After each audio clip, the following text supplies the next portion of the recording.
Group 2 పైన తీర్పు పైన అప్పీలుకు పోతున్నదట టీజీపీఎస్సీ యోచన. 2015-16 గ్రూప్ 2ను రద్దు చేస్తూ హైకోర్టు ఒక తీర్పు ఇచ్చింది. 10 ఏళ్ల కింద జరిగిన ఎగ్జామ్ ఇది. 2015-16లో జరిగితే 2019లో నియామకాలు చేపట్టింది. సో మళ్ళీ ఇప్పుడు టీజీపీఎస్సీ మళ్ళీ పైకోర్టుకి వెళ్తుందట, అప్పీలుకి పోతుందట.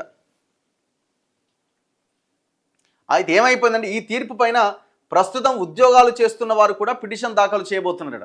ఆల్రెడీ అపాయింట్మెంట్స్ అయిపోయినాయి, రిక్రూట్ అయిపోయారు, ఉద్యోగం కూడా చేస్తున్నారు. గ్రూప్ 2 సర్వీస్ పోస్టుల భర్తీకి టీజీపీఎస్సీ తొలుత 2017లో 439 పోస్టులతో ప్రకటన ఇచ్చింది. ఆ తర్వాత మరో 593 అదనపు పోస్టులు గుర్తించడంతో 2016లో అనుబంధ నోటిఫికేషన్ ఇస్తూ మొత్తం 1032 పోస్టులుగా పేర్కొన్నది. 7,89,000 మంది దరఖాస్తు చేయగా 2016 నవంబర్ 11, 13 తేదీల్లో రాత పరీక్షలు జరిగినాయి. కొందరు అభ్యర్థులు వ్యక్తిగత వివరాల్లో పొరపాట్లు చేయడం, వాటిని వైట్నర్తో దిద్దడంతో న్యాయ వివాదం తలెత్తింది.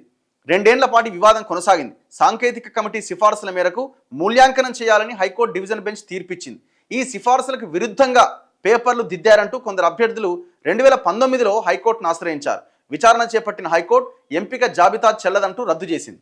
ఇంతకాలం ఎందుకు ఆగిందండి? ఇప్పుడు ఏ మాట కామాట కోర్టులు కూడా ఎన్ని రోజుల్లో మీరు జడ్జి మొత్తం సార్ట్అవుట్ చేయగలుగుతారు ఇష్యూని?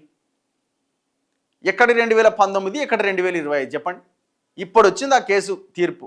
ఆల్రెడీ వాళ్ళు ఉద్యోగాల్లో జాయిన్ అయ్యి జీతాలు తీసుకుని నాకు తెలిసి వాళ్ళకి ఇంక్రిమెంట్స్ కూడా పడి ఉంటాయి.